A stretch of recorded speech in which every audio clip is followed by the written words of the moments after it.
What's up, YTPC? This is DSG Pipe Smoker with another pipe soaking video. Smoking the last of Peter Stockaby's Bullseye Flake in my 7L 320 Trevi. And today, I'm going to do a pipe review of the Grandi olive wood stubby poker. Bro.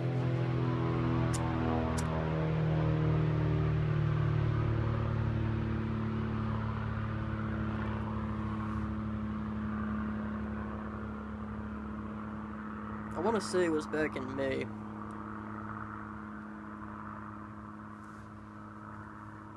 That I got this pipe.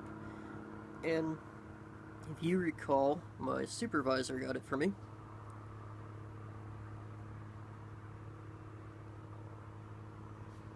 It was an eBay purchase. She said that she got it for, well, the price started at I think she said it started at $1, and it went up to $30, I believe is what she said. Which, if that's accurate, well, it definitely explains some things. Well, let's talk about the quality of how the pipe is made. In terms of carving out just the basic shape and how everything's lined up, because, well, it isn't. Not in the least. I don't know if you guys can tell or not, but this shank is not centered. If you look, it's actually higher up on this end of the pipe, and also sorry, if I hold the pipe like this, you can see on this side of the shank and this side of the stem is a little bit straight, but then it also kind of cocks itself this way, and here it cocks itself way this way. Now, yes, I understand that there are some artisan pipes that are designed to have their shank and their stem kind of in a wave, almost like a fish tail. Well, I'm not going to say it's completely obvious, but to me, this looks like a pipe that was supposed to be made symmetrically, and they kind of fucked up on that.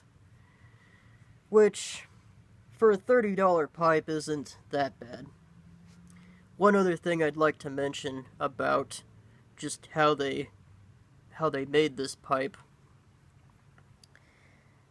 If I take and I rotate the stem, you'll notice there's that huge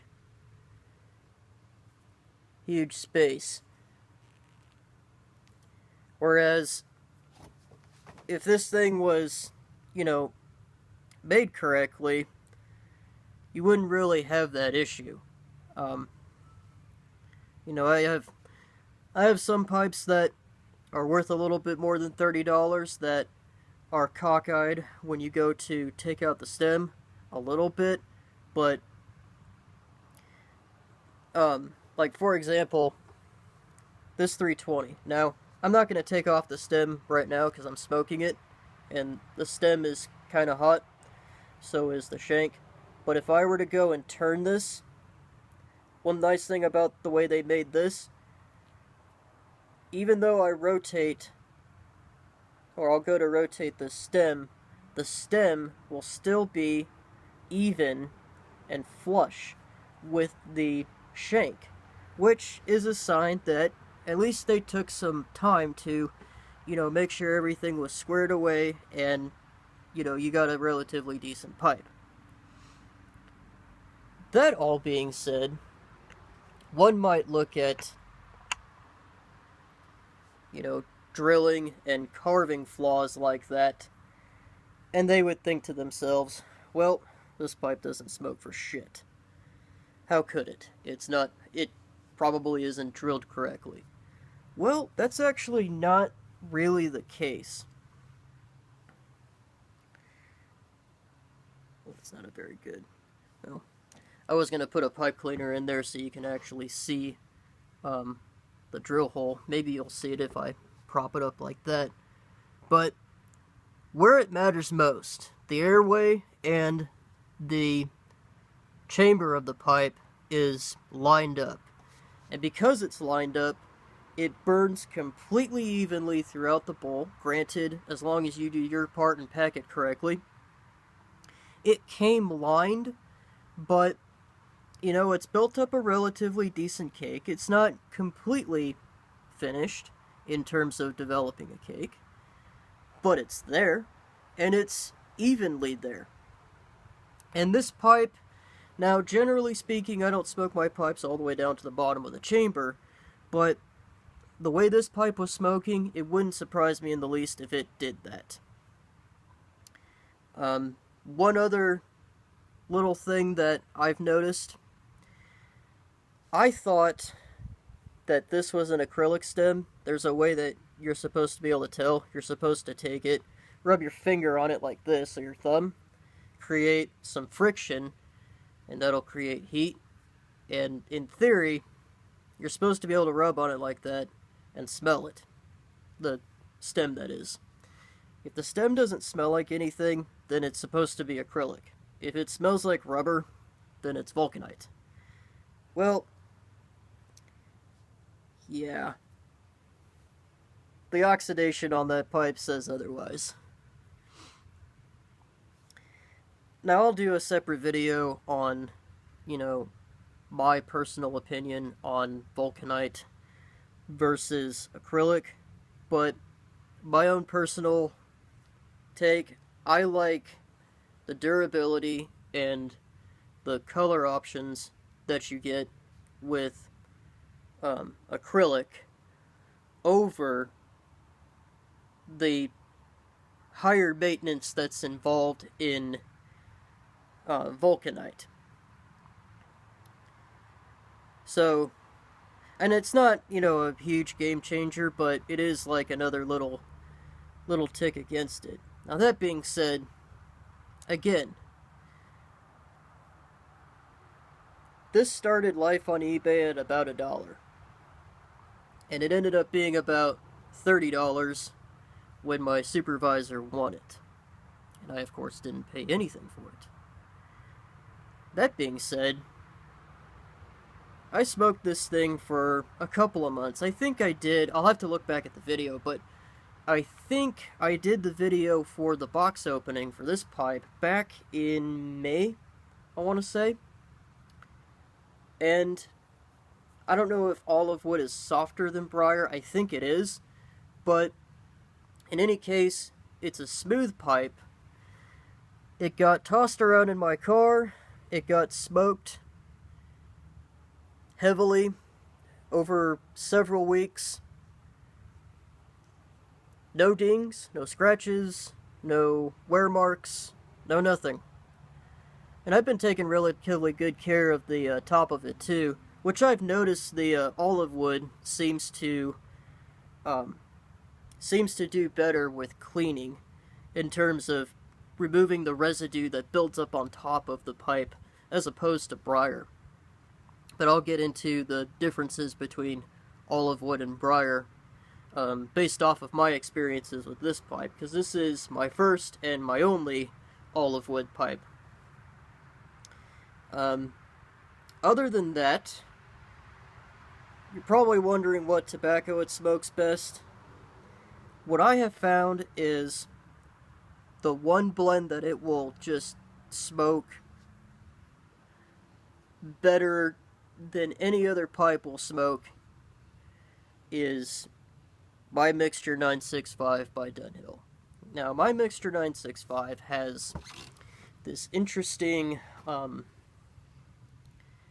can't remember exactly what it's called, but it's an oriental tobacco that kind of has this very distinctive floral taste to it. It's not like a Lakeland kind of floral where it's obnoxious and goes to your pipe. It's just a natural tobacco flavor to it with a little bit of floral to it, and it kind of adds a unique element to my Mixture 965. And this pipe really brought that out. So this has basically been my on-the-go, or one of my on-the-go 965 and other English blend pipes, particularly the what's it called, the ribbon cut blends of Latakia based English blends. That's what seems to smoke best in this blend. It will smoke, you know, your Virginia Periques, your Burley blends, but Latakia, particularly my Mixture 965, just sings in this pipe. Cleaning has been pretty decent, like I said. It's actually been a lot easier than Briar. As far as compared to Briar, one of the things that a lot of people comment on when they break in an olive wood pipe is the olive wood taste. I mean, in this pipe, and again, it had a coating to it, so maybe without a coating, the taste would have been a little bit stronger, would have taken more bowls. For me, I did notice just a very slight hint of an olivey, oily taste to it, but that went away after about 5 smokes. After that, the only other thing that I really noticed comparing this to Briar is olive wood got a little bit hotter, but it also took a little bit less time to cool down. Other than that, it appears to absorb moisture about the same as Briar. It might be a little bit lighter, though I don't think it really is, at least not noticeably so. And it appears to be relatively durable. Again, I don't know if olive wood is softer or harder than Briar. I think it's softer. I think that's one of the reasons why you don't see very many olive wood pipes, even though I believe olive wood would probably be, you know, a good option if Briar wood were to disappear off the face of the earth. But it's as a smoker, it's good. It's right up there with some of the best pipes that I have. But aesthetically and just the way it's asymmetrically made, this is not the pipe you take to your tobacco lounge. This is not the pipe you take with you to impress your friends. This is the pipe that you throw in your car, you throw in your hunting bag, you throw in your tackle box, your boat, and you smoke it. You throw tobacco in the chamber, pack it down, light it on fire, and bring in the smoke from the tobacco. That's all it's for. And at that price range, it does a phenomenal job of doing that. As far as Mario Grande in general, it's possible that I got a fluke on this one, but given the price range of the Mario Grandes on eBay, probably not. So if you're looking for something that's, you know, made completely symmetrical and everything lines up nicely, probably want to stay away from Mario Grande. But as a smoker, like I said, it's a phenomenal smoker, especially for the price. So I hope that this review has been of some help to you guys. If you're in the market for an olive wood pipe or a Mario Grande, this has been my take anyways. And with that all being said, this has been DSG Pipe Smoker with another pipe smoking video. You guys have a good day.